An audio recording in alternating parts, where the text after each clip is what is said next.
Bueno, pues en esta presentación ahora vamos a ver el capítulo 4 de Steve King, titulado El tamaño importa. Entonces vamos a empezar con esta parte.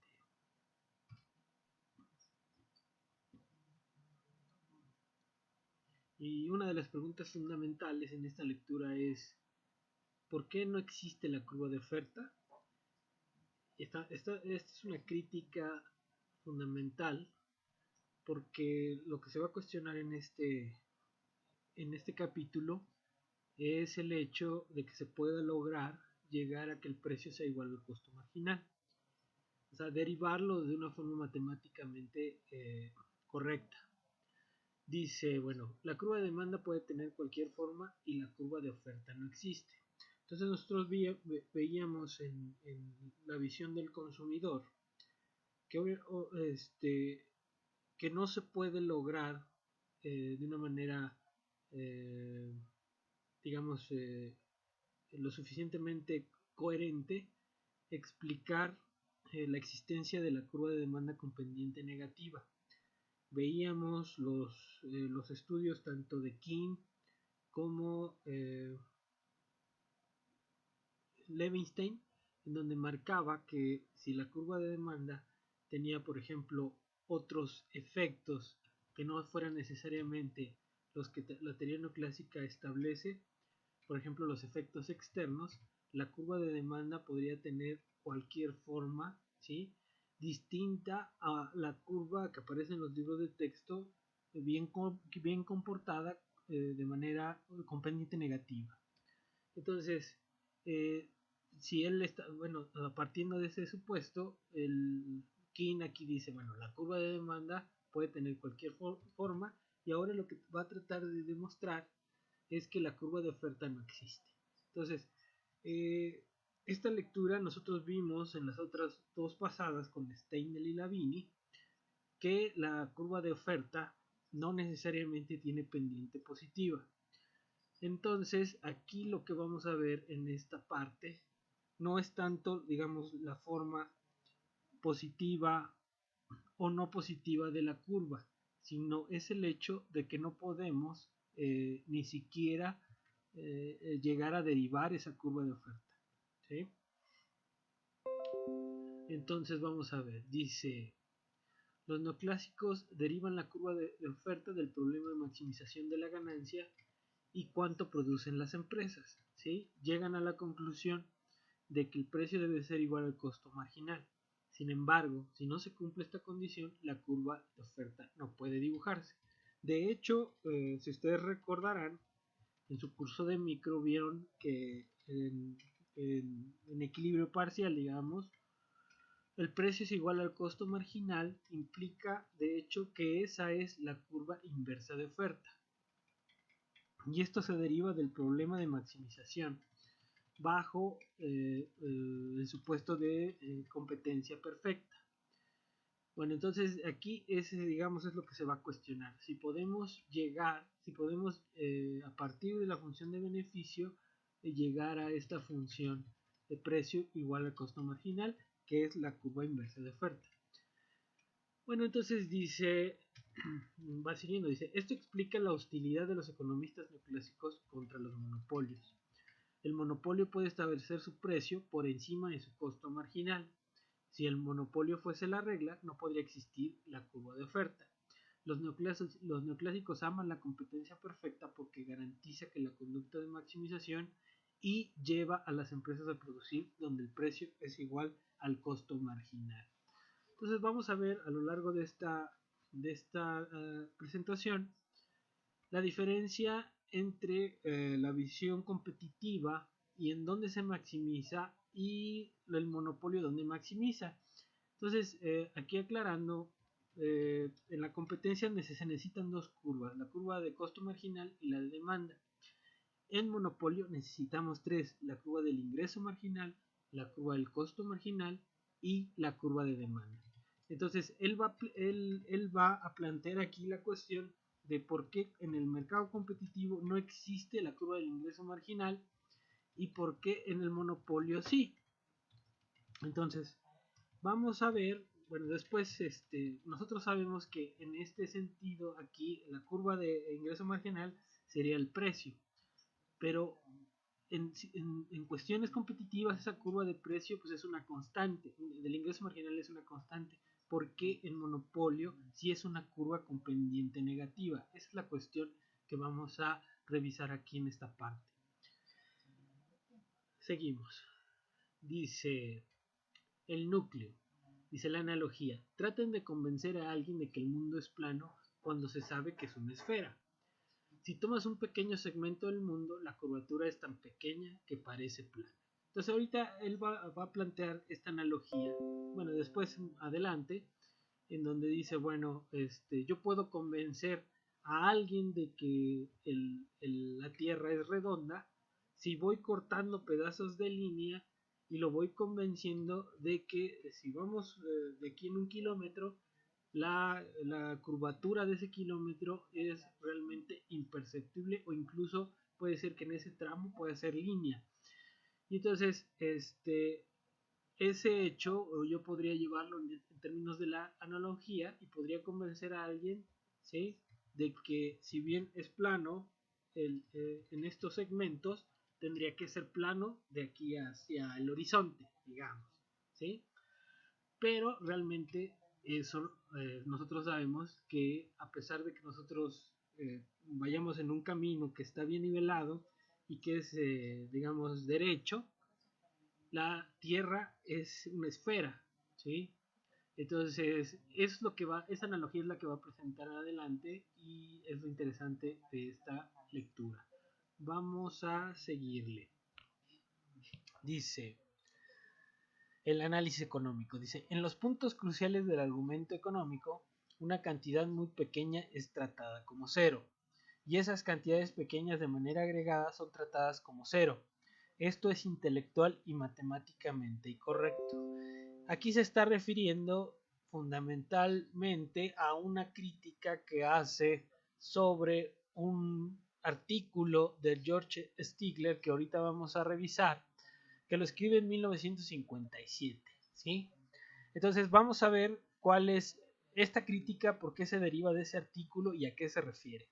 Entonces, bueno, dice después, cuando se corrige y se dice que algo es sumamente pequeño no es cero, el argumento en favor de la competencia y el monopolio se colapsa. Entonces vamos a entender esta crítica en adelante. Vamos a seguirle.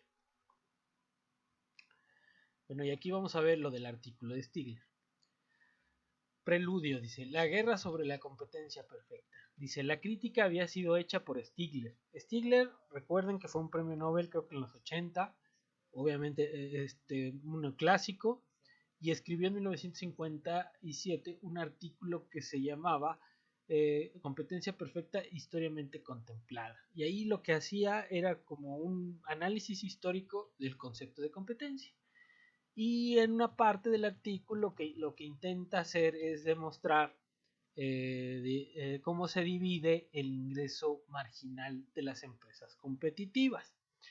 Y entonces, bueno, ahí se muestra lo que hace Stigler en esta parte deriva, que lo vamos a hacer ahorita nosotros, pero lo que hace es eso, y de ahí va a descomponer la curva de demanda en dos partes, la pendiente de la curva de demanda del mercado multiplicada por cómo cambia la producción del mercado con un cambio en la oferta de una empresa individual, que es esta parte de P de Q, de Q grande sobre de Q chica, o la de QI. Entonces vamos a ver que esto va a complicar el resultado del precio igual al costo marginal. Vamos a seguirle adelante, pero este es el motivo de este capítulo. Ese paper de 1957 de Stigler. Vamos a seguirle.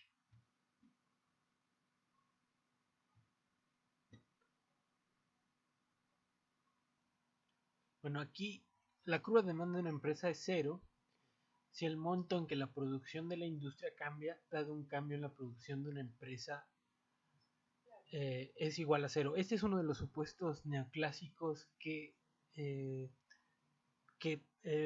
posibilitan que una empresa a nivel competitiva tenga una demanda de mercado para ella individual horizontal.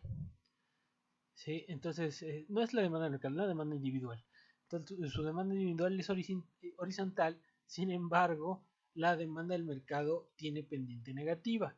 Entonces, esa es otra de las críticas que se va a hacer aquí en este capítulo. Dice, establece correctamente que este segundo componente no es 0 y lo iguala a 1. Vamos a ver que este supuesto, con la crítica sobre Stigler, lo que está analizando es qué tanto varía la producción del mercado cuando entra una empresa. Y de hecho ese es el core o el núcleo de la teoría neoclásica, y es lo que permite tener en el corto plazo un precio que no varía cuando entran las empresas. Entonces, vamos a ver en adelante que esto, si se realiza de una manera adecuada, la derivación, no puede ser posible mantener el supuesto de que el precio no varía a medida que incremente el número de empresas, aunque sea una empresa muy chiquita y su producción sea marginal a la del mercado. Entonces dice, en la teoría marshalliana se asume que las empresas no reaccionan estratégicamente a lo que hacen otras empresas. Entonces, nosotros sabemos que en competencia perfecta no hay una conducta estratégica. Entonces, a esto es lo que se refiere este punto. Dice, la tasa de cambio o la derivada de la producción industrial debida a un cambio en la producción de una empresa es 1. Eso es lo que es interesante, ¿no? A pesar de que una empresa pueda ser muy pequeña y su producción marginal con respecto al total de la producción, de todas maneras la derivada del cambio tiene que ser igual a 1, o sea, a lo que está aportando esa pequeña empresa dentro del total de la producción. Entonces dice, la pendiente horizontal de la curva de demanda de una empresa competitiva es igual a la pendiente negativa de la demanda de mercado. Entonces ahí tenemos un problema matemático. Si bien para la empresa individual la curva de demanda, su curva de demanda es horizontal, sin embargo, cuando se suma toda esa demanda para todas las empresas, la pendiente de la demanda de mercado es negativa. Entonces es una contradicción que se plantea en este supuesto de la pendiente horizontal para la demanda individual de una empresa. Sigamos. Entonces la guía dice, se desarrolla el análisis neoclásico de los monopolios y la competencia perfecta, se establecen las diferencias referentes al ingreso marginal.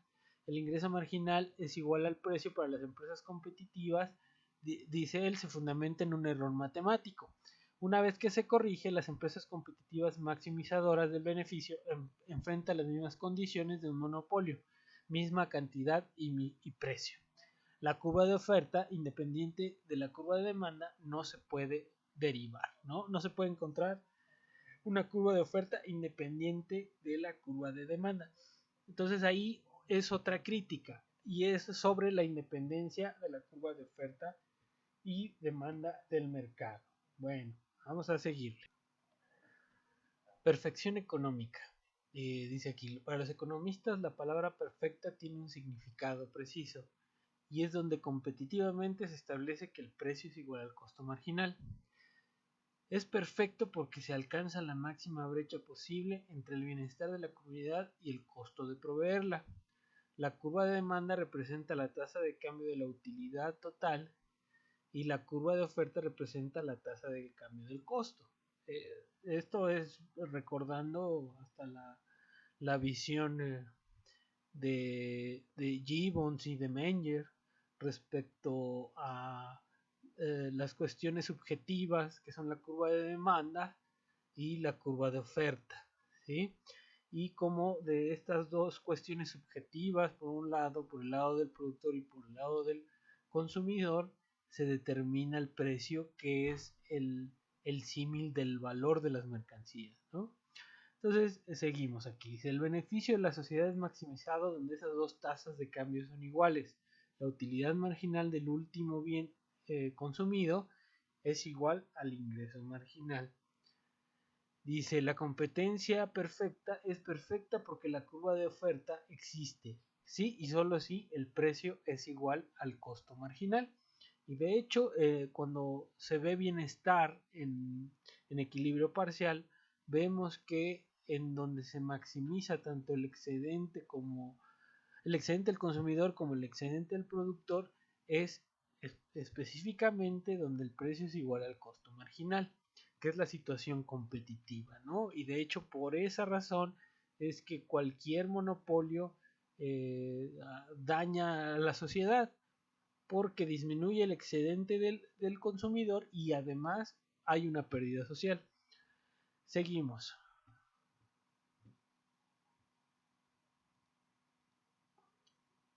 Un monopolio tiene enteramente la curva de demanda para sí.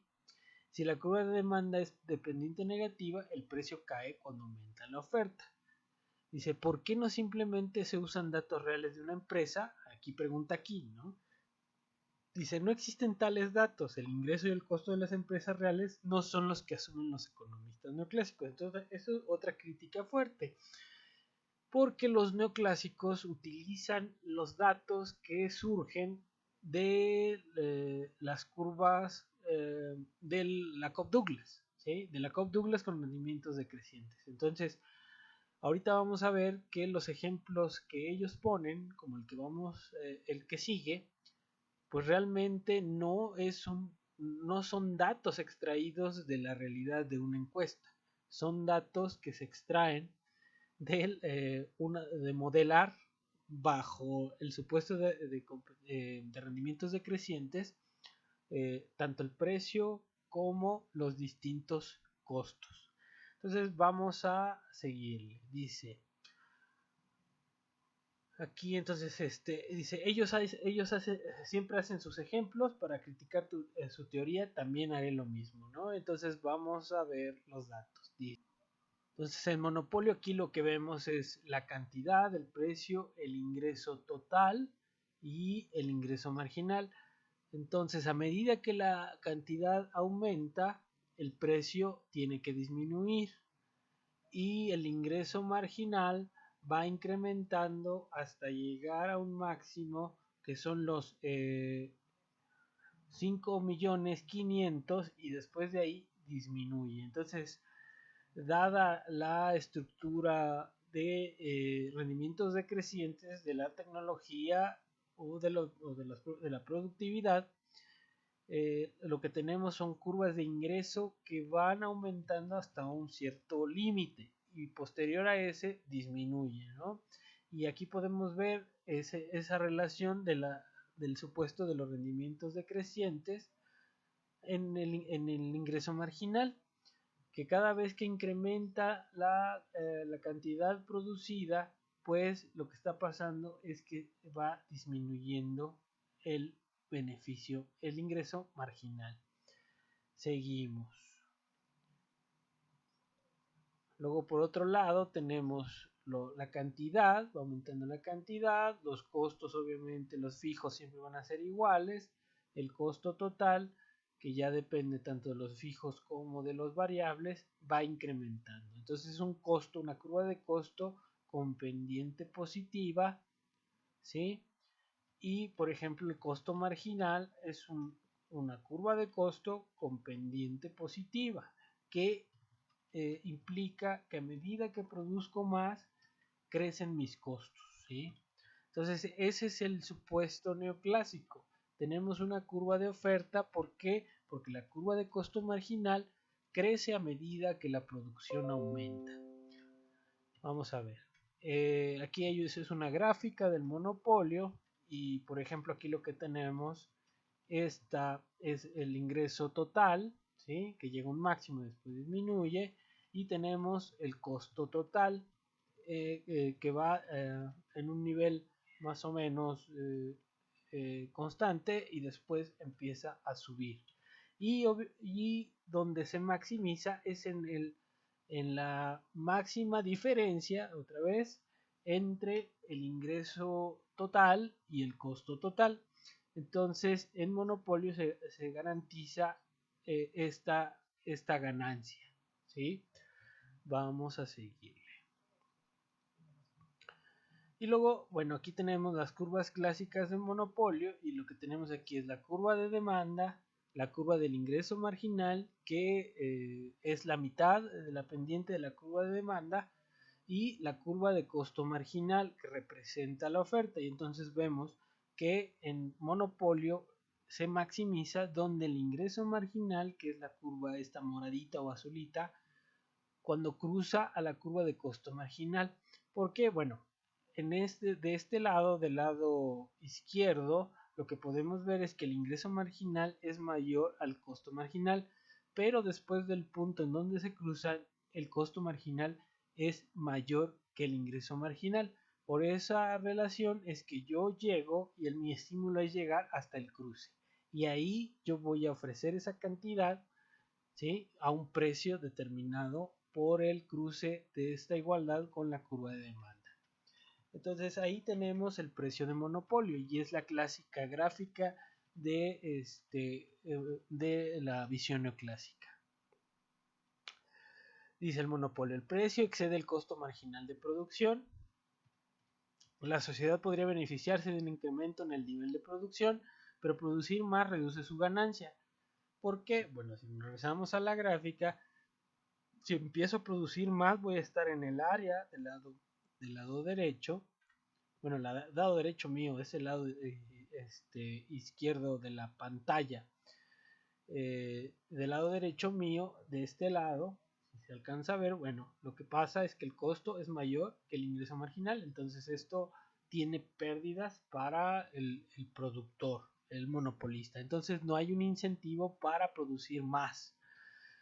Entonces reduce su ganancia por lo que los monopolios reducen el bienestar social. Sabemos que reducen el excedente del consumidor. Dice: la curva de oferta no puede derivarse del monopolio. No se puede derivar la curva de oferta porque el precio es distinto al costo marginal. Entonces, si los monopolios fueran la regla, entonces serían necesarias tres curvas: la del precio o la del ingreso marginal, el ingreso marginal, los costos y la demanda, ¿no? Entonces el precio sería la demanda, el ingreso marginal y los costos marginales.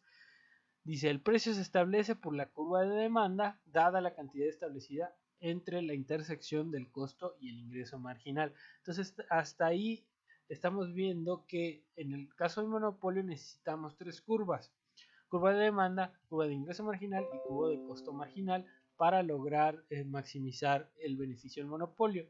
Sin embargo, bajo competencia perfecta solamente necesitamos dos: costo marginal, que es la oferta, y demanda, para que en esa intersección obtengamos el precio. Entonces esa es la diferencia entre competencia y monopolio.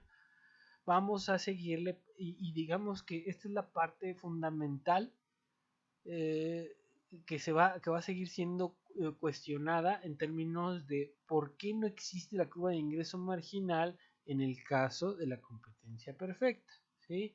Y va a venir del hecho fundamental de la no reacción de las empresas competitivas. Pero vamos a seguir.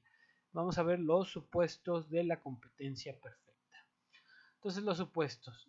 Dicen: un mercado perfectamente competitivo que opera con muchas empresas. Entonces es un nivel de operación atomista, ¿no?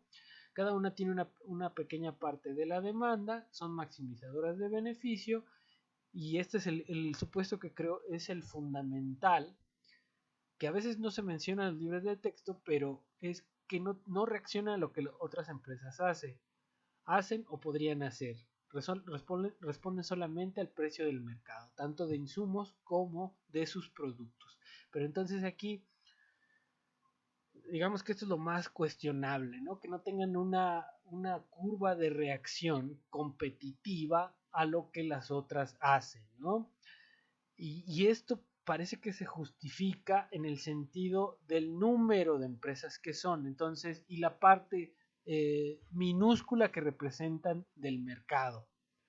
Entonces, por esta razón se asume que la curva de reacción no, más bien que no existe esa curva de reacción, porque como son tan pequeñas, su influencia en el mercado y en el precio es tan pequeña que puede ser considerada como cero. Y eso es lo que se va a cuestionar acá. Dice, entonces la entrada y salida es libre, no están sujetas a barreras, no hay barreras de entrada, aquí sí suponemos que todas tienen la misma tecnología y obviamente tampoco hay costos de salida, por ejemplo, ¿no? Las empresas producen productos homogéneos, son tomadoras de precio, tanto en el mercado de insumos como en el mercado de productos. Para cada empresa tomadora del precio, el ingreso marginal y el precio son idénticos. Claro, ahorita vamos a ver por qué razón, pero es fundamentalmente porque no tienen esa función de reacción. Dice, la empresa individual tiene una curva de demanda horizontal y producirán hasta que el costo marginal sea igual al ingreso marginal, que en este caso igual al precio. Seguimos.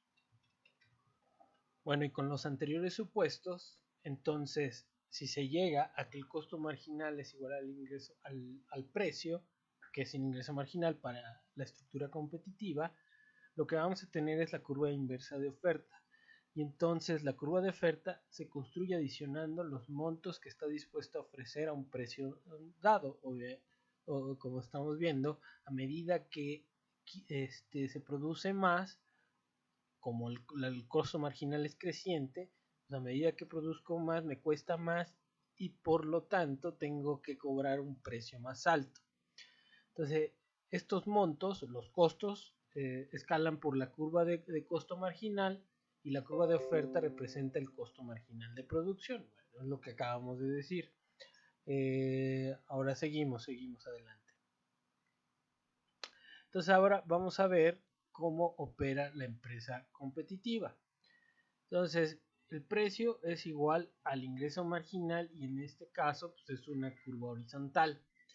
Y con el costo marginal lo que tenemos es el equilibrio en donde cruzan tanto el precio como el costo marginal.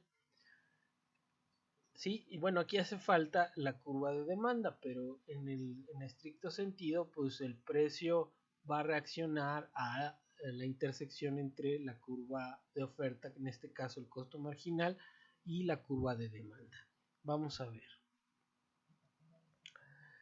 Dice, bueno, aquí en el mercado y aquí hay una comparación entre las cantidades competitivas y las cantidades de monopolio. Y aquí lo que vemos es lo siguiente, con la competencia iguala, donde el costo marginal es igual a la demanda y ahí se determina el precio competitivo, que por ende va a ser mucho más bajo que el precio monopólico. Y aquí se ve la diferencia, ¿no? La cuestión aquí es la siguiente. Bajo la estructura del monopolio se ve claramente que el incentivo del monopolio a seguir produciendo, a aumentar su producción, será hasta que el ingreso marginal sea igual al costo marginal. Sin embargo, podemos observar que en la estructura competitiva se produce mucho más allá de lo que sería el monopolio. ¿Por qué?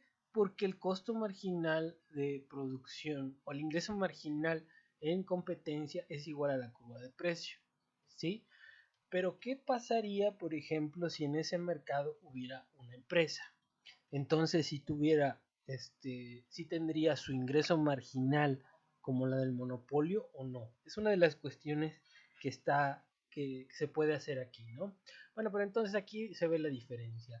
En competencia se produce más con un precio menor y en monopolio se produce esta cantidad del cruce del ingreso y el costo marginal y a un precio mayor, ¿no? Entonces ahí se ve la diferencia entre la competencia y el monopolio. Y luego aquí nada más vamos a ver las ganancias, ¿no? En monopolio se tiene una mayor ganancia que en competencia, ¿sí? Entonces,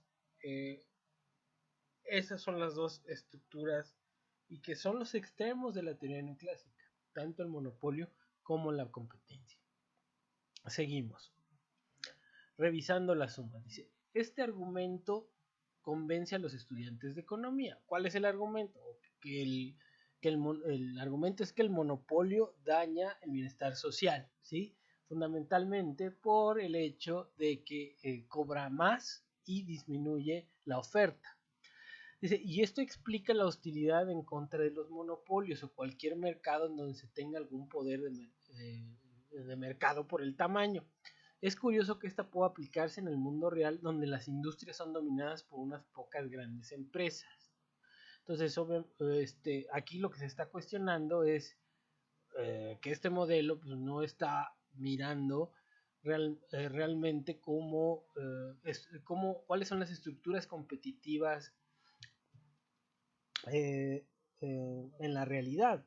Entonces, en la realidad, como vimos en los dos videos anteriores, lo que predominan son las estructuras oligopólicas y oligopólicas competitivas, ¿no?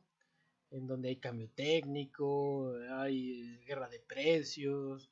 Entonces eso, digamos, es un modelo mucho más apegado a la realidad que estar teorizando estructuras, digamos, muy puras, ¿sí? Bajo supuestos muy dudosos, o sea, el hecho de suponer los rendimientos decrecientes en una economía industrial, eso es lo que va a cuestionar y lo vamos a ver con Rafa, pero eso, digamos, es difícil mantenerlo. Pero al final, si no se mantiene, no se puede concluir lo que los neoclásicos quieren concluir, y es el hecho de encontrar una curva de oferta con pendiente positiva, ¿no? Entonces dice, es curioso que esto pueda aplicarse, ok, en el mundo real. Dice, los economistas argumentan 3 razones para preferir una industria competitiva que un monopolio. El economista neoclásico dice. La industria competitiva produce donde el costo marginal es igual al precio y se maximiza el bienestar social. Produce un nivel más alto que el monopolio y se vende a un precio más bajo, lo que estábamos señalando. Sin embargo, la razón clave es que el mercado competitivo es el único donde el precio y la cantidad se fijan por la intersección de la oferta y la demanda. ¿Sí? Entonces vamos a ver lo siguiente. Entonces es el mercado competitivo, pues nada más necesitamos oferta, demanda y es el precio, ¿no? Entonces, al final de cuentas, tanto en la economía marginalista como en el equilibrio general, están hablando tanto de dos curvas, ¿no? En el equilibrio general tenemos excesos de oferta, excesos de demanda, pero que se construyen en función de las cantidades disponibles o de las dotaciones iniciales y de la demanda de los individuos.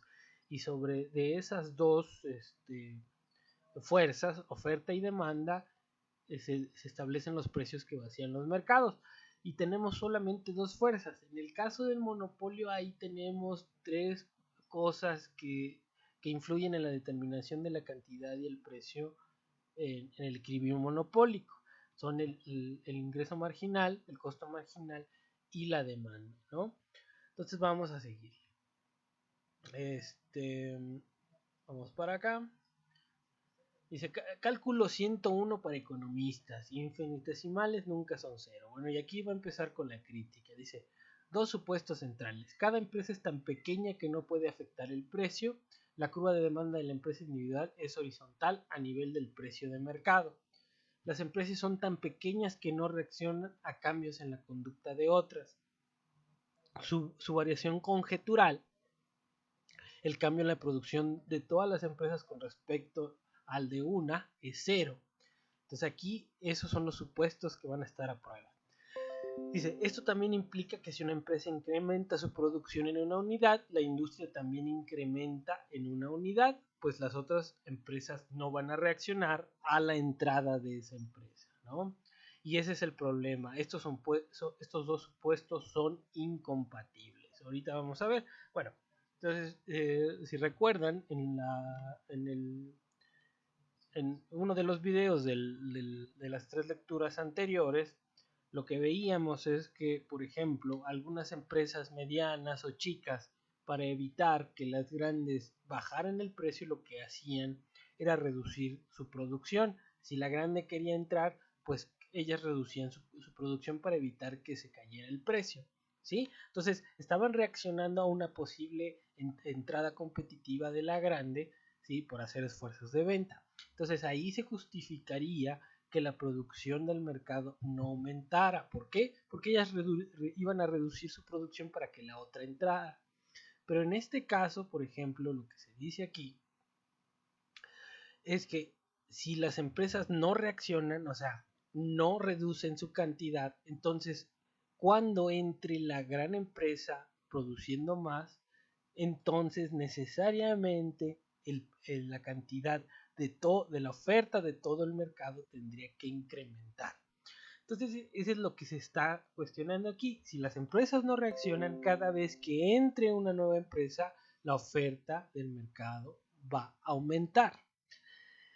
Entonces, aquí, ¿cómo es posible que en un mercado con una curva de oferta con pendiente negativa, cada vez que incremente la oferta, no incremente el precio? Entonces, por chica que sea el aporte de las pequeñas empresas en este mercado competitivo, tendría que tener un efecto, aunque sea muy chiquito, sobre los precios, ¿no? Y si a esto le sumamos que en ese mercado van entrando cada vez más empresas, pues el precio tendría que disminuir. Vamos a ver, entonces lo que se cuestiona es lo siguiente. Esta gráfica la copié yo del Varian, ¿no? Entonces aquí lo que Varian quiere explicar es que la demanda de la empresa, ¿no? De manera individual es horizontal y sin embargo la demanda del mercado tiene pendiente negativa. Entonces dice ahí, dice la curva de demanda a la que le enfrenta una empresa competitiva, la demanda de la empresa es horizontal al precio del mercado.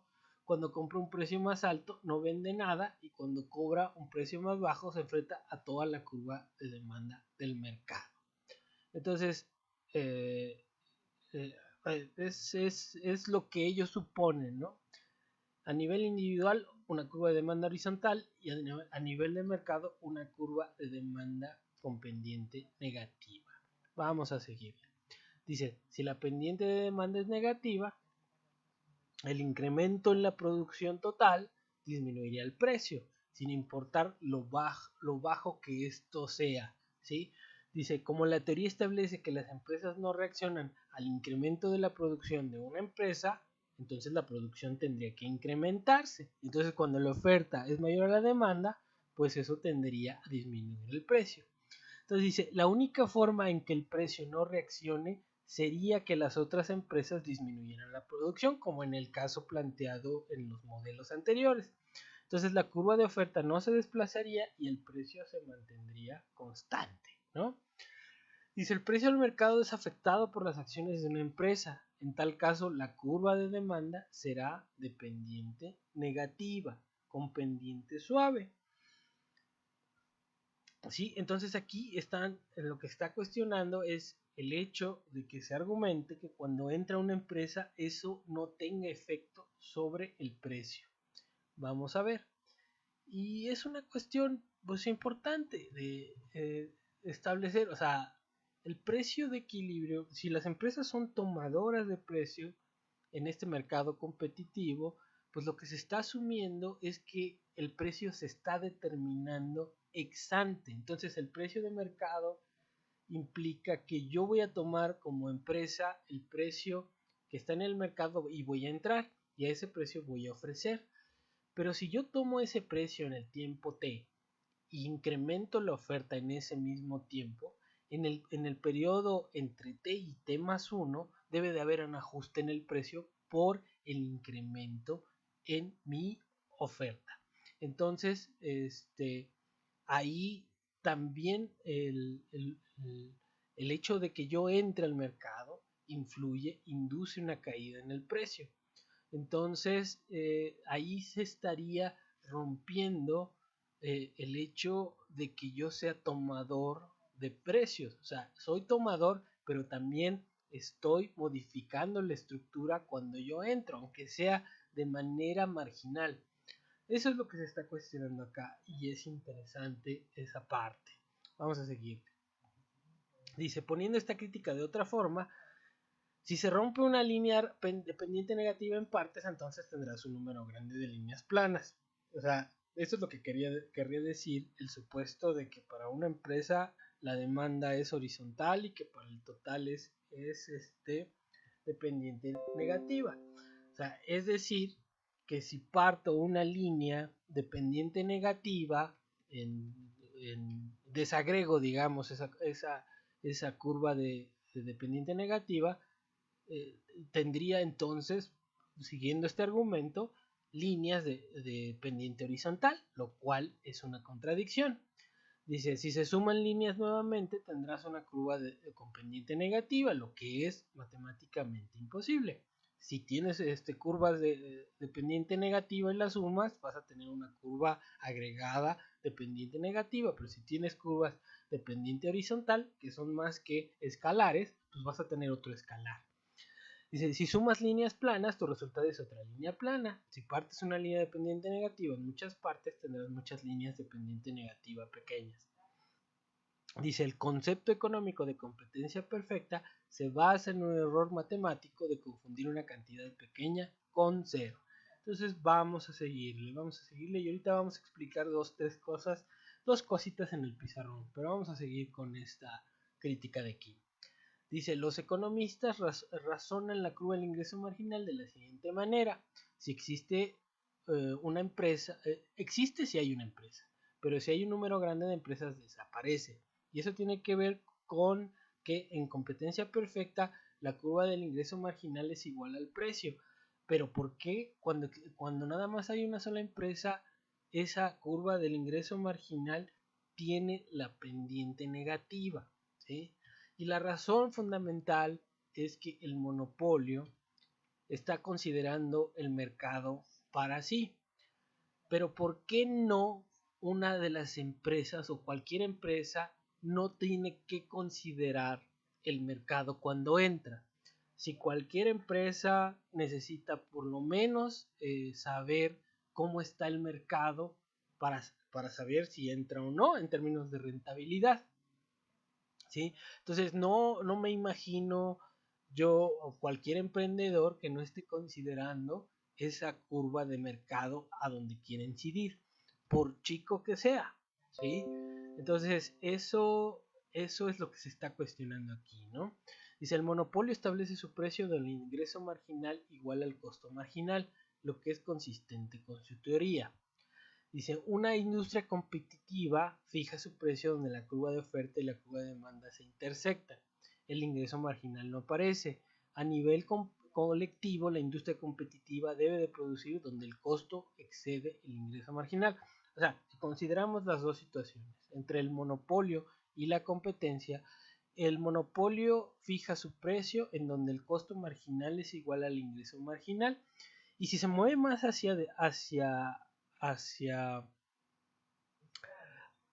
y si quiere incrementar más la producción, a partir de ese punto va a tener pérdidas. ¿Por qué? Porque el moverse a producir más implicaría que estaría produciendo donde su ingreso marginal es menor que el costo marginal, lo que sería algo ilógico. Entonces, dice, la cuestión es la siguiente, que en competencia perfecta, si existiera para todas esas pequeñas empresas esa curva del ingreso marginal, estarían produciendo donde el costo es mayor que el ingreso marginal, ¿sí? Entonces, eso es lo que pasa a nivel colectivo.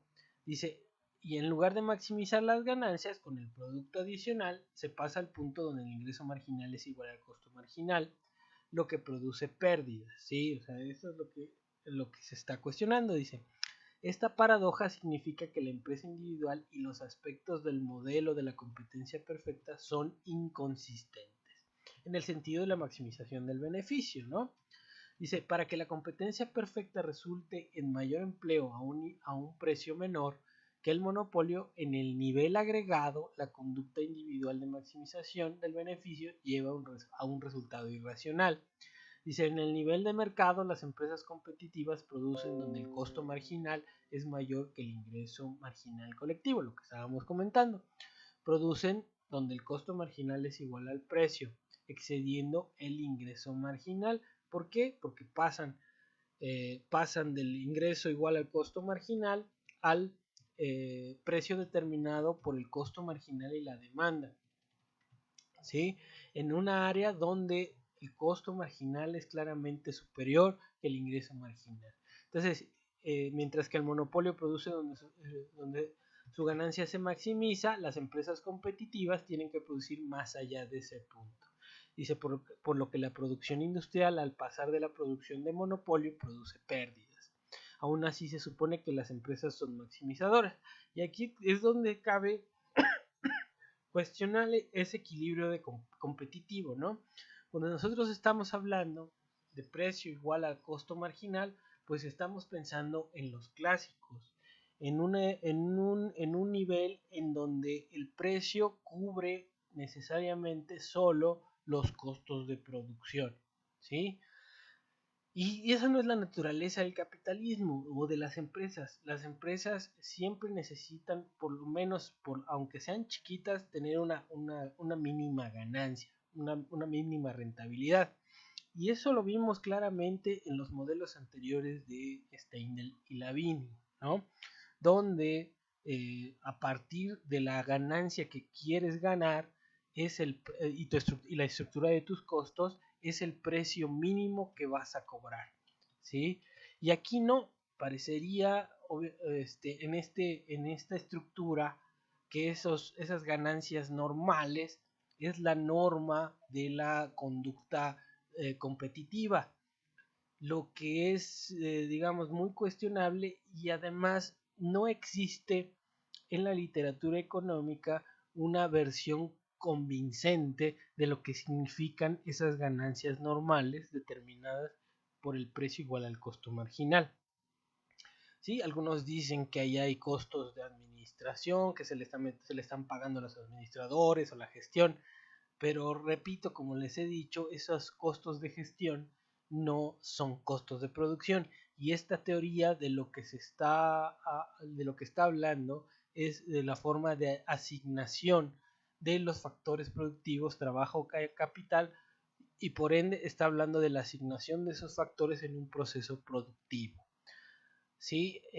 Nunca se ha tratado de manera individual al factor, digamos, organización y cómo influye dentro digamos, de ese proceso de producción. Tal vez no esté bien desarrollado, me parece que no, y ni siquiera es el sentido desarrollarlo. Lo que está aquí en juego, digamos, es decir que las empresas realmente no obtienen ganancias, ¿no? Entonces, incluso en el largo plazo, en cualquier sector industrial hay una ganancia mínima. Entonces, esa es una cuestión que habría que reflexionar más a fondo y tal vez lo platiquemos cuando estemos en la sesión de preguntas y respuestas. Vamos a seguir avanzando, dice. Entonces, dice la mayor Q, con mayor producción existen pérdidas en la industria relativas al nivel de monopolio, ¿no? Lo que significa pérdidas a nivel individual que se suponen cero, porque erróneamente se asume que la empresa competitiva enfrenta una curva de demanda horizontal, ¿sí? Y entonces eso le permite seguir produciendo, aumentando su producción para llegar a el nivel de oferta igual a demanda. Sin embargo, si se considera que también esas empresas competitivas pueden tener una curva de demanda, de ingreso marginal dependiente negativa, cada vez que intenten vender más, su ingreso va a caer. Entonces, no sería tan automático como en este modelo competitivo suponer que las empresas van a seguir produciendo al nivel donde el costo marginal es igual a la demanda. Entonces, eso es lo que se está cuestionando acá. Vamos a seguirle. Entonces dice, la competencia perfecta es igual al monopolio. Dice, los economistas han hechizado su tótem. La curva de oferta es la curva agregada del costo marginal de las empresas competitivas. Dice, la industria ofrecerá la cantidad dada por la intersección de la curva de demanda y la curva agregada del costo marginal.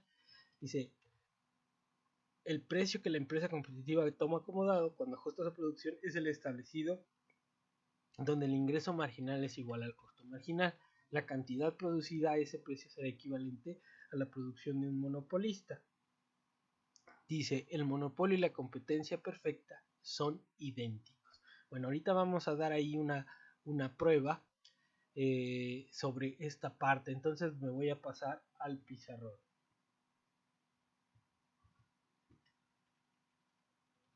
Bueno, primero vamos a seguir el argumento convencional. ¿Sí? Vamos a suponer que tenemos una curva de demanda de la siguiente forma, ¿no? Precio igual a A menos BP. Entonces esta es la curva de demanda convencional. Perdón, aquí me equivoqué. Esta es la cantidad Q mayúscula, que sería la demanda del mercado, QD, es igual a A menos BP. Okay. Entonces, suponiendo esto, la empresa competitiva va a tener lo siguiente, ¿no?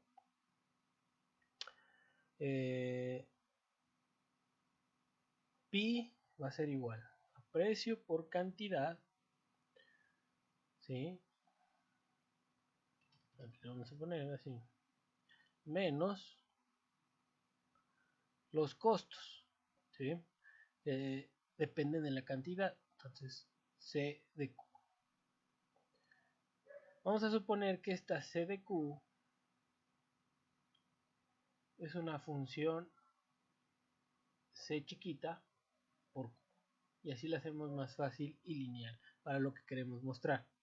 Entonces tengo que maximizar el beneficio con respecto a la cantidad, y esto me da igual a P menos el costo marginal, y esto es igual a 0, ¿no? Entonces esta es la situación convencional competitiva. Entonces yo lo que tengo es lo siguiente. Tengo que P es igual al costo marginal, ¿sí? Y como el costo marginal de aquí es la parcial de esta con respecto a Q es igual a C, pues al final lo que tengo es que el precio es igual a C en este ejemplo, ¿no? Entonces vamos a graficar aquí y vamos guardando los resultados. Esto sería digamos, el ejercicio convencional de la competencia. Y aquí voy a poner una curva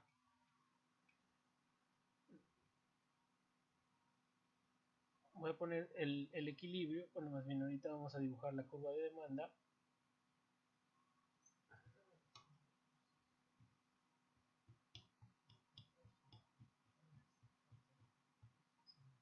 Ahorita que quede bien. Entonces aquí vamos a obtener esto y más o menos. Aquí no sé por qué se hizo esta cosa, vamos a borrar. Ok. Entonces también voy a tener mi curva de demanda. Ahorita la voy a poner así. Hay un cálculo, no es exacto, solamente quiero que se vea pues el análisis convencional de la competencia, ¿no? Entonces vamos a suponer que esta es la curva de demanda, voy a cambiar el color, igual el verdecito. Entonces vamos a suponer que esta es la curva de demanda.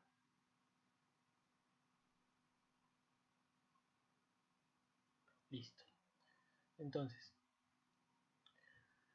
obviamente tengo que sacar las coordenadas de mi curva de demanda. Lo voy a hacer aquí con azul para que se vea. Entonces aquí lo que voy a tener, cuando P es igual a 0,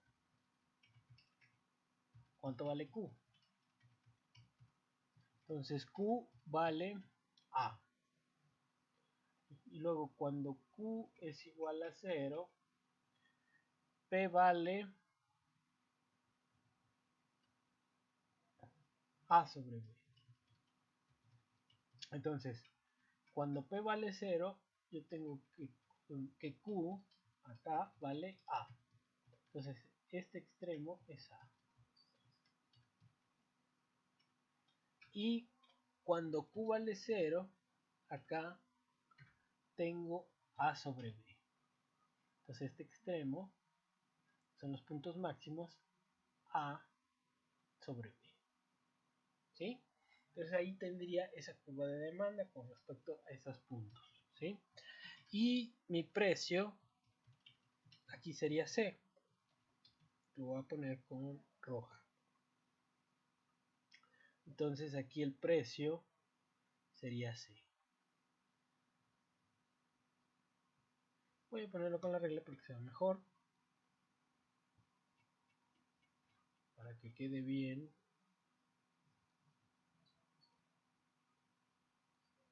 Ahí más o menos. Ese sería el precio de competencia.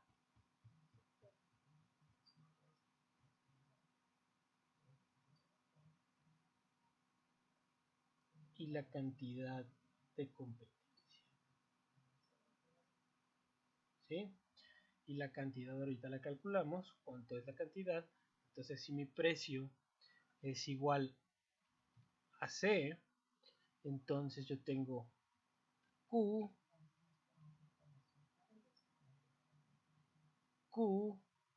D va a ser igual a A menos B por el precio que es C. Y entonces lo que tengo es que Q es igual a A menos B por C. ¿Sí? Entonces, la cantidad, esta cantidad sería A menos B por C. ¿Sí? Entonces ahí tendría yo el equilibrio competitivo.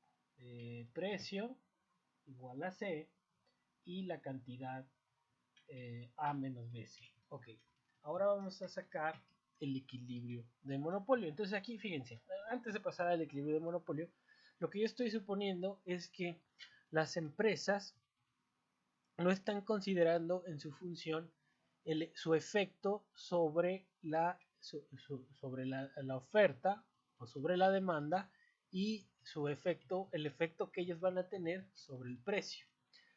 ¿Sí? O sea, ellos están maximizando sin considerar en absoluto la curva de demanda del mercado.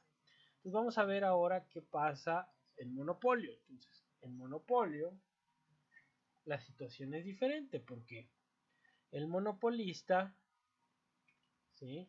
Este es el beneficio del monopolista, va a ser igual al precio, ¿sí? Por la cantidad del monopolista, ¿sí?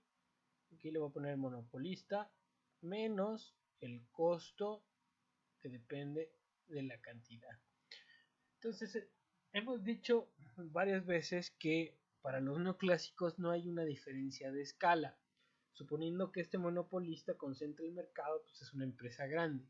Pero entonces aquí la cuestión es que ellos suponen que tanto las empresas chicas como las grandes tienen la misma tecnología. Entonces, si el monopolio es una empresa grande, están asumiendo que el monopolio sería como la suma de esas empresas chicas, ¿no? Con la misma tecnología.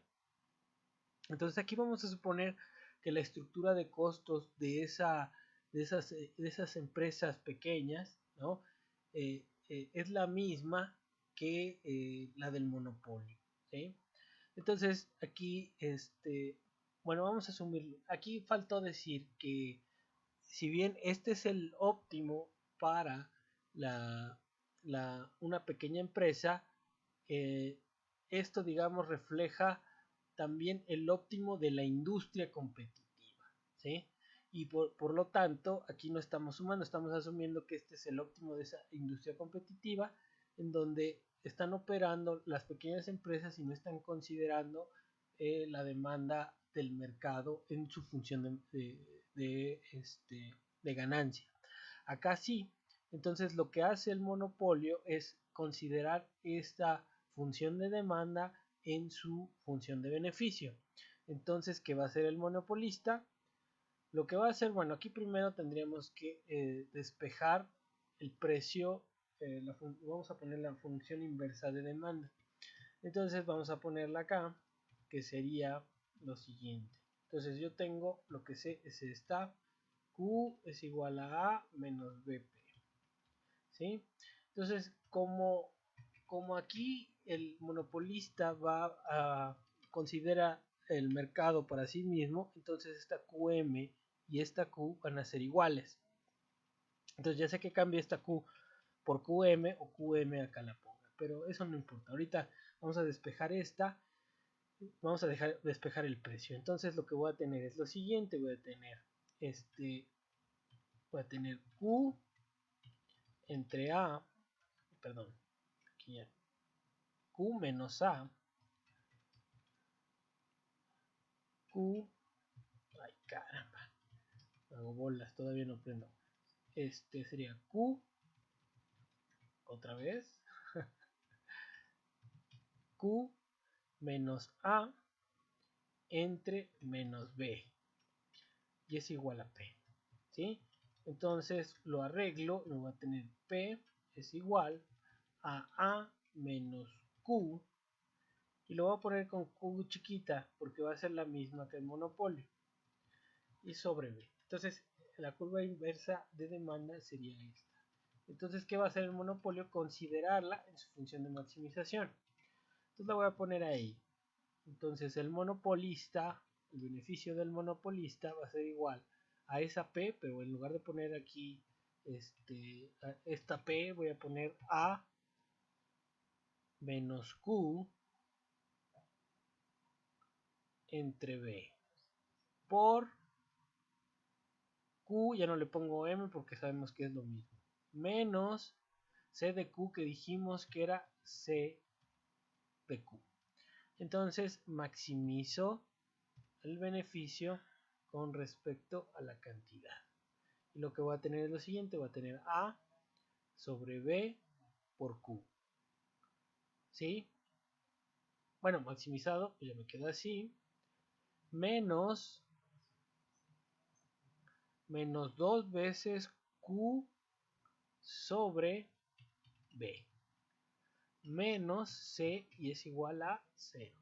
Entonces aquí, bueno, un paso previo, pues tengo que multiplicar. Obviamente aquí me queda A por Q menos Q cuadrada, menos C de Q. Entonces, bueno, A por Q menos Q cuadrada entre B menos C de Q. Y obviamente la derivada es A sobre B, que es sobre Q, y menos 2 veces Q. De aquí solamente me resta despejar Q. Entonces tengo lo siguiente. Tengo 2Q sobre B es igual a menos BC entre B. Y luego tengo 2Q es igual a A menos BC. Y luego Q es igual a A menos BC entre 2. Y esto sería la cantidad de monopolio. Entonces tengo que sacar el precio. Entonces voy a poner aquí con azul. El precio va a ser igual. El precio de monopolio va a ser igual a A menos esta Q. Entonces sería A menos BC entre 2 sobre B. Entonces P de monopolio es igual. Bueno, este B, bueno, aquí lo pongo. Entonces sería, fíjense, sería 2A menos A más BC entre 2B. ¿Sí? Entonces voy a tener PM es igual a que tengo 2A menos A más BC entre 2B. Entonces este sería mi precio de monopolio. Aquí hay otra cosa que habría que ver, que es esta cosa que está aquí. Esto es la curva de ingreso marginal. Y esto obviamente es el costo marginal. Entonces vamos a ver la curva. La curva es la siguiente. Entonces voy a poner aquí mi curva del ingreso marginal, que esto ya lo saben, lo vieron en este equilibrio parcial. El ingreso marginal es igual a A entre B menos 2Q sobre B. Entonces vamos a graficarla, pero hay que sacar los valores extremos. Entonces aquí ya tengo todo. Tengo la cantidad de monopolio, tengo el precio de monopolio y tengo el ingreso marginal. Entonces, cuando el ingreso marginal es igual a 0, ¿cuánto vale Q? Cuando el ingreso marginal es igual a 0, ¿no? A ver, déjenme aquí porque se vea bien. Entonces, cuando el ingreso marginal es igual a 0, ¿cuánto vale Q? Entonces, Q va a valer, va a ser menos A sobre B. Bueno, va a ser positivo, el B acá arriba y el 2 abajo. Entonces Q va a ser igual a A entre 2. Y si Q es igual a 0, ¿cuánto va a valer IMG? Entonces mi IMG aquí luego vemos que va a ser A entre B. ¿Sí? Entonces ya tengo aquí estas dos números para graficar la función del ingreso marginal. Entonces vamos acá arriba a la gráfica para meterla. Entonces Q es A medios. Entonces, A medios pues sería más o menos como en la mitad de acá, ¿sí? Y el ingreso marginal cuando Q es 0 es A sobre B. Entonces arranca de la misma parte de aquí y va a la mitad de la gráfica. Entonces lo pongo con la regla. Entonces vamos a ver. Entonces sería más o menos, a ver, son 3 más o menos por aquí. Ahí está. Entonces la voy a poner con otro color. Me late si es verde, el rojo, no, el verde. El verde, el azul, está bien el azul. Entonces ahí voy a poner la curva del ingreso marginal.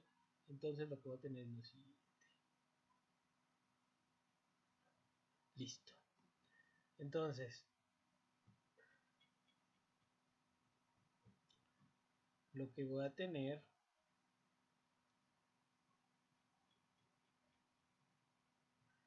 que quito la regla porque no estoy haciendo bolas aquí con estos. Pero aquí fíjense, aquí se ve. Tenemos el precio y la cantidad. La cantidad va a ser A entre 2, ¿sí?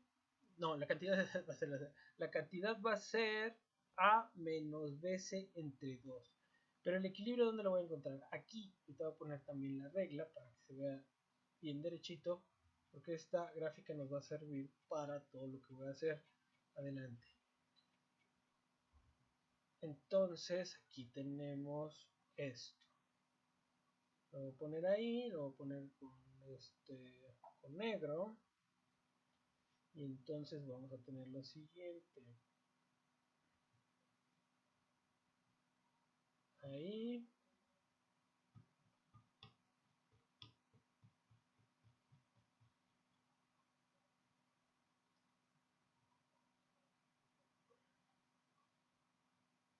Ok, y acá. Listo.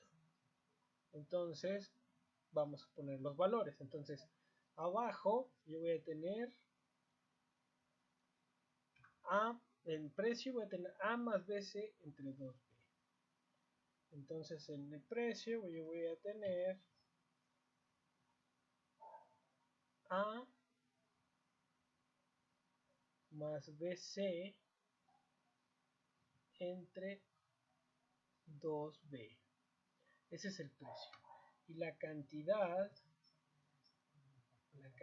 es A menos BC entre 2, que sería la mitad de esto. Entonces más o menos aquí donde está puesto. A menos BC entre 2. Entonces, esto sería el equilibrio de monopolio. ¿Sí? Aquí lo voy a poner. Esto sería el equilibrio. Equilibrio, monopolio. Y esto sería el equilibrio, competencia. ¿Sí? Entonces, si ustedes ven aquí, la diferencia entre la competencia y el monopolio es que el monopolio está considerando la curva de oferta de demanda, la curva de demanda inversa en su función de utilidad y obviamente en la maximización de su beneficio. Entonces, lo tiene que considerar porque sabe que a medida que incremente la cantidad, tiene que disminuir el precio porque la demanda tiene esa forma. Entonces, tiene que considerar esa forma de la demanda. De hecho, cuando se llega a demostrar el índice de Lerner, se ve que es fundamental para el monopolio establecer cuál es la elasticidad de la demanda con respecto al precio para saber si es inelástica o elástica, ¿no? Entonces, ahora, este es el análisis convencional. Ahora, les propongo lo siguiente. Vamos a suponer que la empresa competitiva sí tiene que tomar en cuenta la demanda. Entonces, si consideramos eso, vamos a tener lo siguiente. Entonces, yo voy a copiar esta fórmula de demanda, que es que Q A menos BP, ¿no? Entonces, lo siguiente es Q es igual a menos BP, ¿sí? Ahora, imagínense que las empresas tienen que considerar que ese Q está repartido entre N empresas. De Q1, Q2 hasta Qn. ¿Sí? Entonces, si yo considero que esa producción va a estar repartida, ahí estaría considerando cómo va a afectar que yo entre en ese mercado. Entonces, si la empresa va a maximizar, entonces estamos hablando de la empresa 1, entonces voy a tener que el precio va a ser igual, el precio por la cantidad menos los costos. Y vamos a exponer la misma estructura de los costos, ¿sí? Entonces, lo que sigue de aquí es lo siguiente. Yo tengo esta estructura. Hice esto, entonces al final lo que yo voy a tener es que Q1 más Q2 más más Qn debe ser igual a A menos BP. ¿Sí? Ahora, el otro supuesto que es fuerte es decir que las empresas tienen la misma tecnología y tienen el mismo tamaño, por lo tanto la producción de Q1 es igual a la producción de Q2, ¿sí? Y la producción de Q2 es igual a la producción de QI. Entonces, por lo tanto, la producción de todas estas es igual. Entonces, aquí si estamos considerando la de QI, no haría diferencia la producción en general. Más bien, no hay diferencia entre la producción de Q1 o de las QJ que están ahí. Entonces, lo que yo tendría que hacer acá es asumir, si estoy con Q1, pues decir que N por Q1 es igual a A menos BP. Entonces, lo que tengo acá es lo siguiente. Tengo que despejar de aquí primero P. Entonces voy a tener P es igual a NQ1 menos A. Todo esto entre menos B. Si lo arreglo me queda P es igual a A menos NQ1 entre V. ¿Sí? Entonces aquí ya estoy considerando dos cosas. Primero, que ese mercado está repartido entre n empresas, en donde una de ellas es la que va a hacer la maximización. Y la segunda, que todas son iguales, ¿sí? Es un supuesto neoclásico, todas son iguales, todas tienen la misma tecnología, entonces la producción de I1, I2 y hasta IN van a ser las mismas. Entonces, el problema de maximización lo tengo que plantear si las empresas sí están considerando su efecto en la oferta y por lo tanto en el precio. Entonces, aunque sea mínimo, vamos a poner lo siguiente. Entonces, Pi1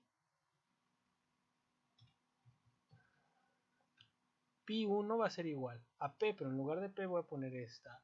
Voy a poner A menos N Q1 y B. ¿Sí? Por Q1 menos C, bueno, C por Q1. ¿Sí? Entonces vamos a ver. Entonces aquí tengo lo siguiente. Entonces voy a tener Pi1 es igual a A entre B por Q1 menos N veces B, N sobre B, perdón, Q1 al cuadrado menos C de Q1. Entonces derivo la parcial de Pi1 con respecto a Q1 es igual a A, aquí disculpar por mis letras, pero ahí voy. Entonces A sobre B menos 2 veces N sobre B por Q1 menos C, y esto es igual a 0. Entonces de aquí yo lo que tengo es lo siguiente. Entonces voy a tener 2n sobre b q1 es igual a A entre B menos C. ¿Sí?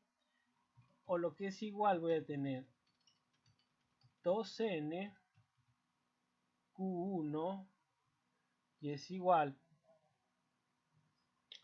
a A menos BC, y Q1 es igual a A menos BC entre 2n.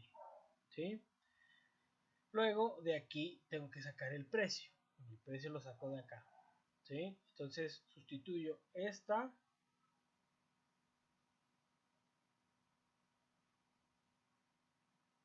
aquí. Entonces podemos sustituir. Entonces tengo precio es igual a A menos N por Q1, que es que A menos BC entre 2N. Y todo esto entre P. Entonces me voy a mover para acá. ¿Sí? Y acá casi acabamos. Entonces, esto es igual a P y tengo 2N por A menos BA. A ver, aquí, esto es N. Si es N, entonces sería menos N veces A más N veces B por C. Aquí voy a cambiar esta N porque parece B.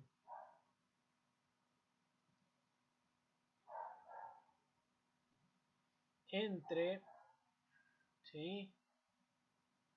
2NB. Y esto es igual a que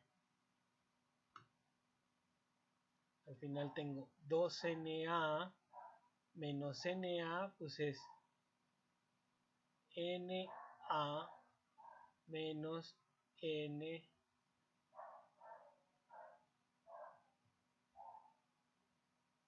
NBC sobre 2NB. Y esto es igual a N por A menos BC. Y acá abajo me va a quedar N por 2B. Y entonces esto va a ser igual, el precio es igual a A menos BC entre 2B. ¿Sí? Y bueno, aquí ya acabamos. ¿Y qué vamos a tener? Pues lo siguiente, fíjense. Si solamente hay una empresa en el mercado, entonces N es igual a 1. Y lo que voy a tener de aquí es lo siguiente, que Q1 es igual a A menos BC entre 2. ¿Y qué es esto? Pues esta es la cantidad de monopolio. ¿Y esto qué es? Pues es el precio de monopolio.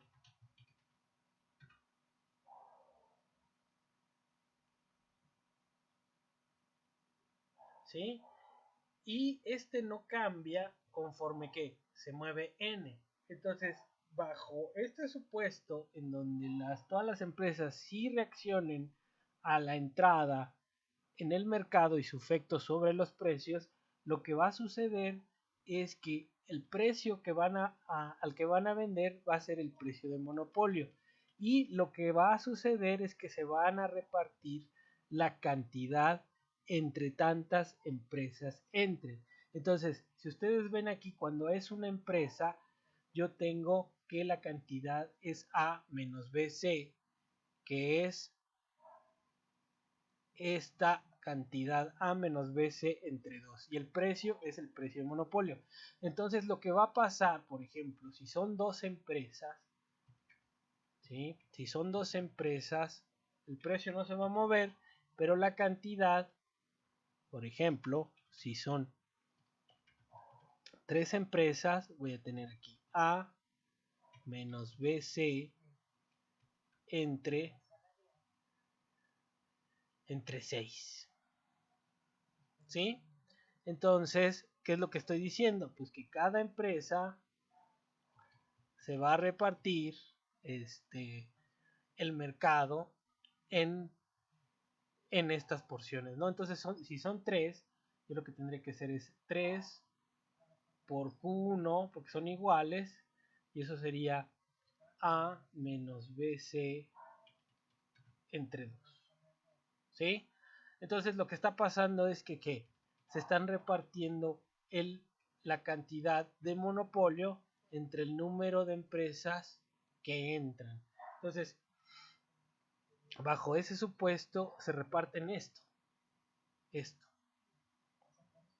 Entonces, si hay una o dos, por ejemplo, en el caso de 3 empresas,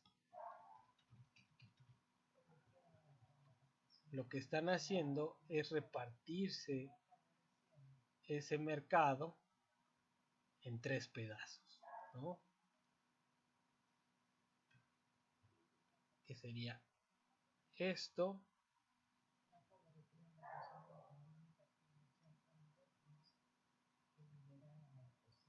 esto. ¿Sí? Entonces, todas las empresas cobran el precio de monopolio y se reparten el mercado de manera equitativa. Y esto era lo que estaba diciendo King cuando decía que bajo ciertos supuestos, si suponemos que las empresas sí reaccionan, si toman en cuenta su efecto sobre los precios del mercado o sobre la producción del mercado, bajo una demanda del mercado con pendiente negativa, lo que va a pasar es que se van a repartir el nivel de producción de monopolio, cobrando el precio de monopolio. Y si son más, igual se reparte esto, se parte en más partes y se cobra al mismo precio. ¿Sí? Entonces, por eso King en la presentación dice la competencia perfecta es igual al monopolio. Entonces aquí vamos a switchar a la presentación. Regresando aquí a la presentación, la idea es, como vimos en el pizarrón, que bajo el supuesto de que las empresas pequeñas están considerando cuál es su efecto en el mercado, bajo ese supuesto lo que vamos a obtener es que tanto el equilibrio de monopolio como el de competencia van a ser los mismos, en el sentido de que si hay muchas empresas, lo que va a pasar es que se van a repartir la cantidad de monopolio.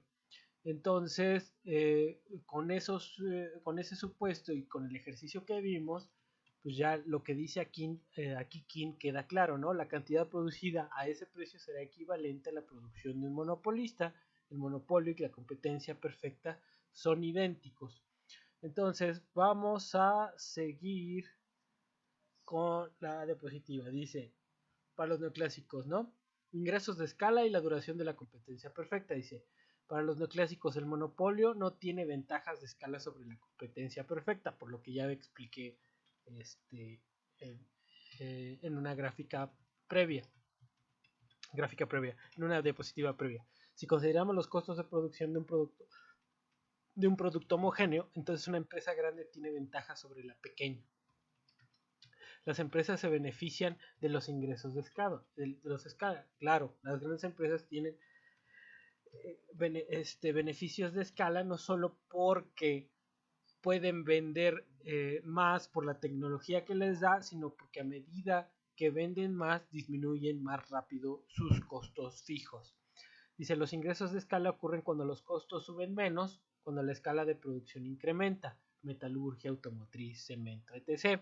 Si las grandes empresas tienen ventajas de costos sobre las pequeñas, con una competencia abierta, las grandes absorben a las pequeñas o las sacan del negocio, lo que vimos en el modelo tanto de Steindl como Lavini.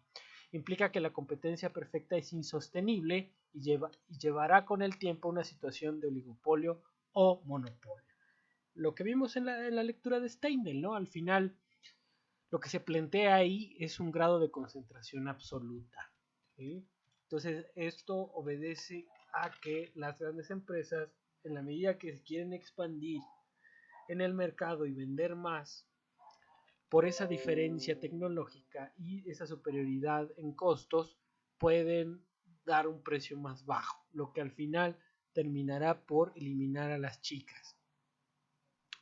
Y también, bueno, me lleva a recordar a Lavini cuando dice que las empresas chicas subsisten solamente si son satélites de las grandes. O sea, está planteando ahí que como proveedoras pueden subsistir en el tiempo. Sin embargo, si intentan competir de manera frontal a las medianas y a las grandes, pues no tendrán éxito en esa competencia, ¿no? Al final serán absorbidas por las medianas o por las grandes o de plano eliminadas del mercado. Dice aquí, ¿cuál es la escala ideal de la producción? ¿Cuántas empresas pueden ocupar determinada industria en un tiempo determinado? Dice, para algunas industrias la respuesta será muchas. Sin embargo, para otras industrias será muy pocas. Por ejemplo, el mercado mundial aéreo puede soportar a lo más 3 empresas, ¿no? Dicen los neoclásicos en el largo plazo, o sea, si la opinión de los neoclásicos en esta industria sería que en el largo plazo podría ser perfectamente competitiva, crecer lo suficiente para soportar cientos de miles de competidores, lo que es ridículo, dice King. Segundo, la curva de oferta de largo plazo está construida bajo el supuesto de tecnología constante, rendimientos de escala constantes. Con rendimientos constantes el tamaño no importa, una empresa pequeña puede ser igual de costo eficiente que una grande. El tamaño importa y las economías de escala son la razón del por qué las industrias están dominadas por pocas o muchas empresas grandes. Bueno, y aquí entonces repetimos, el supuesto fundamental es que se está pensando que todas las empresas, tanto chicas como grandes, revisten la misma tecnología y más específico tienen una función de producción Cobb-Douglas con homogénea de grado 1, ¿no?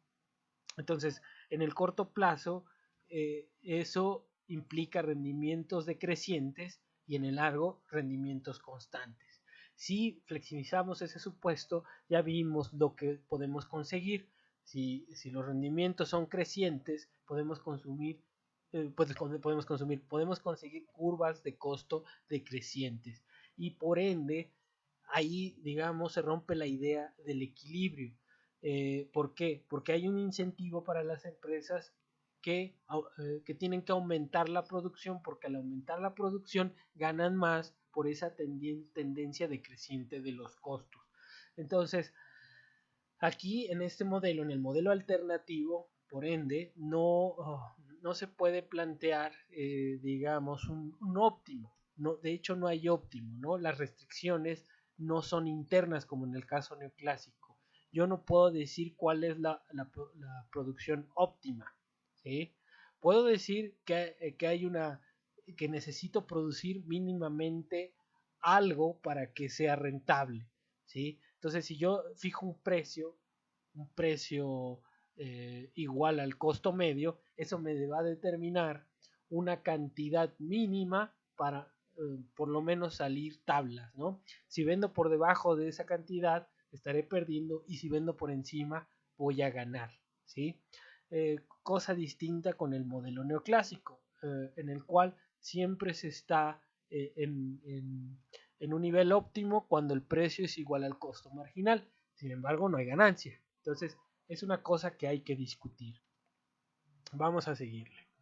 Entonces, aquí vamos a plantear la crítica de Stigler, pero me voy a volver a pasar al pizarrón. Bueno, el planteamiento de Stigler va como sigue. Él trató de explicar cuál sería la influencia del pequeño productor que entra en el mercado competitivo. Y para eso supuso que el competidor, la proporción del mercado, pues obviamente se va a dividir entre todos los productores que estén en el mercado. Entonces se va a tener que la producción del mercado, QS, va a ser igual a Q1 hasta, Q2 más hasta Qn. ¿Sí? Entonces eso no hay ningún problema. Y supone una curva de demanda convencional, digamos A menos P, para hacerla sencilla. Y entonces esto es lo que está suponiendo, ¿sí? Entonces en equilibrio sabemos que QS es igual a QD.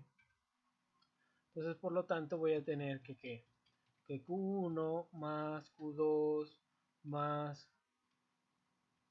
Qn es igual a A menos B, ¿sí? Entonces esto es lo que estoy suponiendo con Stigler. Entonces vamos a suponer lo siguiente. Entonces lo que trato de plantear Stigler es, por ejemplo, la empresa 1 en su función de beneficio, pues lo que va a tener es el precio que está determinado por el mercado, P por Q1 menos C de Q, ¿sí? Y empezó a trabajar con esta parte, ¿sí? Entonces dijo, a ver, P obviamente va a trabajar con la función inversa de demanda, que es esta.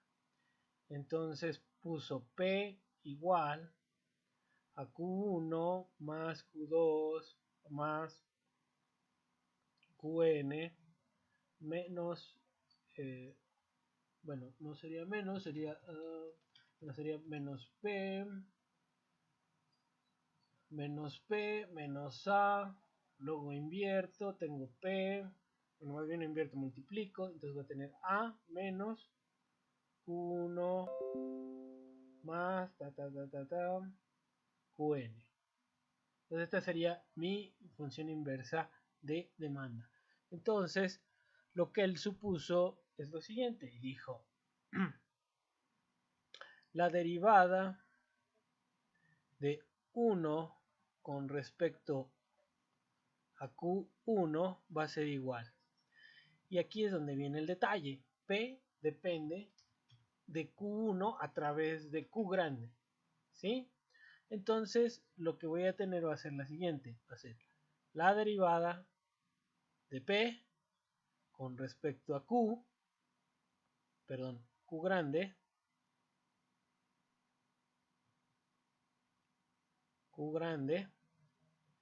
por la parcial de Q grande con respecto a Q1. ¿Sí? Entonces, lo que quiero saber es cómo va a reaccionar esta demanda cuando entre Q1. Entonces, por eso estoy viendo cómo reacciona el precio cuando cuando varía la producción, cuando esa producción depende de la variación, aunque sea de uno de esos chiquitos productores, ¿no? Entonces, esto fue lo que planteó Stigler. Y aquí lo que estoy viendo son dos funciones que dependen de Q. Entonces, esta es la derivada, o la derivada de la primera, segunda sin cambio, Q1 más primera sin cambio, P, por la derivada de la segunda con respecto a Q1 y me queda así P, menos el costo marginal. Y esto es igual a 0. Entonces, fíjense, ¿cuánto es la derivada de Q con respecto a Q1? Aquí lo tenemos. Sería esta parte. La derivada de Q con respecto a Q1. ¿Sí? Si la demanda es igual a la oferta, ¿sí? Entonces la producción voy a derivar Q con respecto a Q1.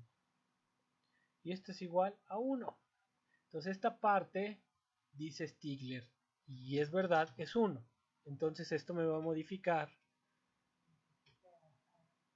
Pi1 entre 1 con respecto a Q1 va a ser igual a la parcial de P con respecto a Q, ¿sí?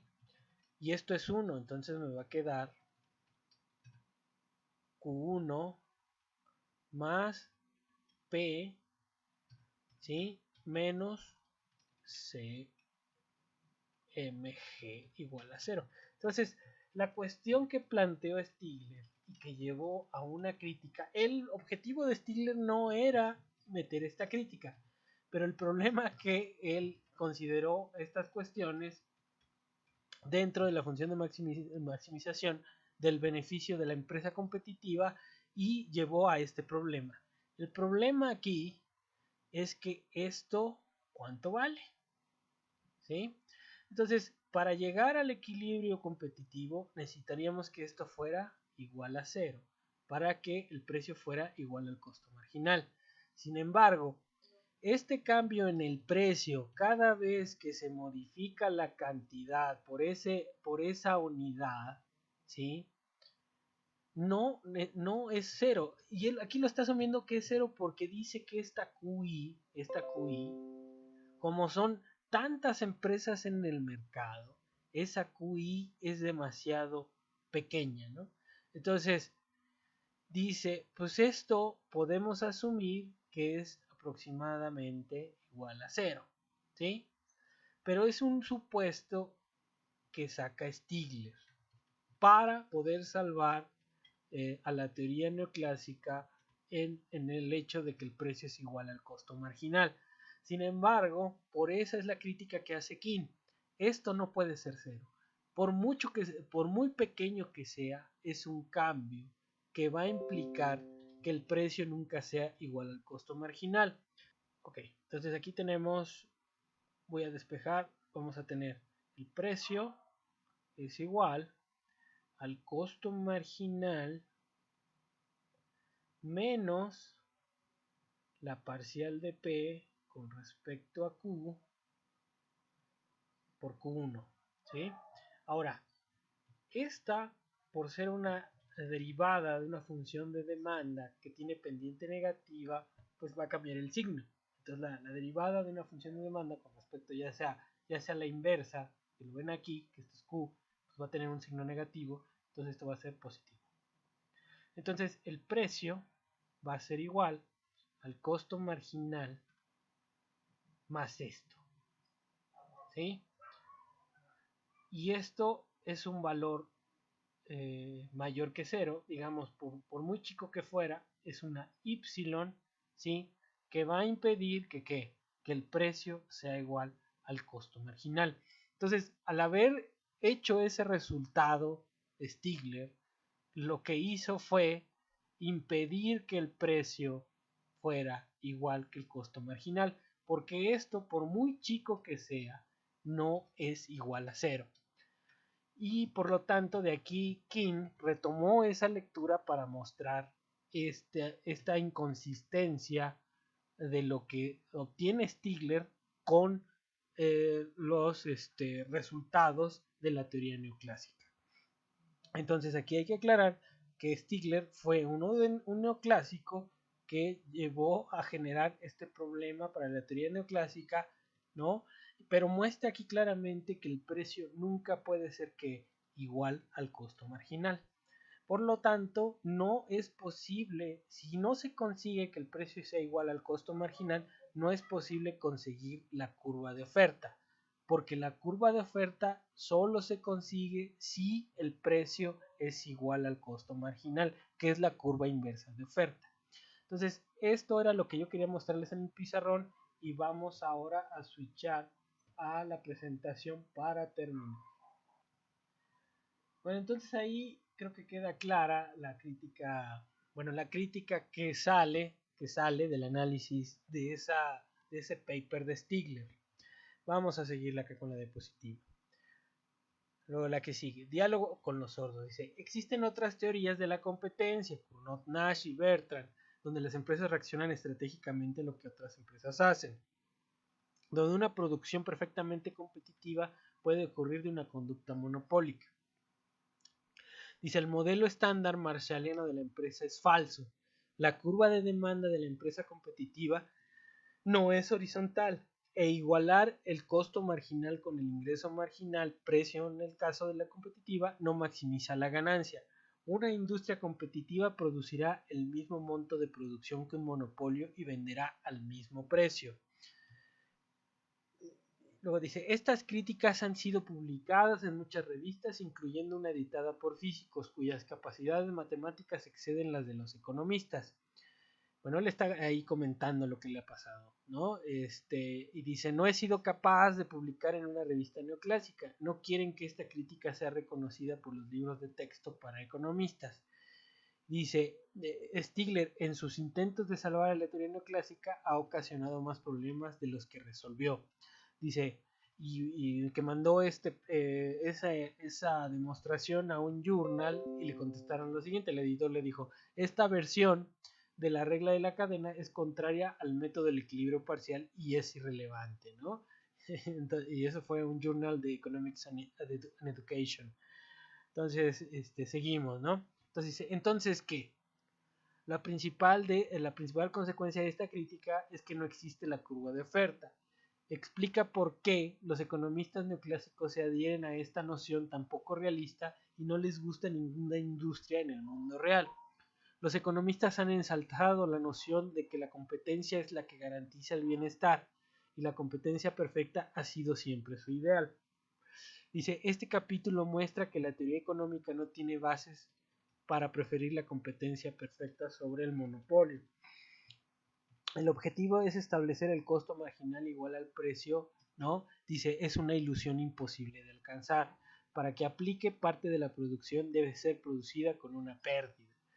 Dice, el bienestar social requiere una irracionalidad individual, ¿sí? O sea, lo que está planteando es lo que estamos viendo, o sea, en el óptimo en el monopolio implica ingreso igual al costo marginal, pero el óptimo en competencia implica rebasar esa situación, llevar a los competidores a una situación en donde el costo marginal es superior al ingreso marginal, que es lo que está comentando aquí, ¿no? Entonces, ya casi terminamos, dice, el verdadero tótem de la micro no es la curva de oferta y demanda normales, sino un par de líneas deformadas con muchos picos. Incluso esto es generoso para el modelo neoclásico, pues como Rafa estableció 90 años atrás, no existe justificación empírica para la curva de costo marginal creciente. Entonces, nosotros leímos el el capítulo de King, el de la demanda, y leímos el de los efectos externos, el capítulo de el paper de ¿cómo se llama? Ahorita no me acuerdo. Pero vimos que bajo los efectos tabú, efectos los Van Wagon, los snob, ¿no? La curva de demanda no necesariamente es una curva dependiente negativa, ¿no? Y si ya con esta crítica lo que vemos es que es imposible obtener esa curva de oferta con pendiente positiva. Por dos razones. No podemos encontrar primero que el precio sea igual al costo marginal, y como veremos con Rafa, no hay una justificación para una curva de costos crecientes cuando existe innovación, y esa innovación nos genera los costos decrecientes que vimos en el ejemplo del día de la charla sobre las preguntas y respuestas de las dos lecturas, de las tres lecturas, ¿sí? Entonces, aquí acabamos este capítulo, y voy a terminar la siguiente diapositiva, y yo creo que para el próximo jueves pues vamos a empezar también con dos lecturas que nos faltaban de esta parte y una más del siguiente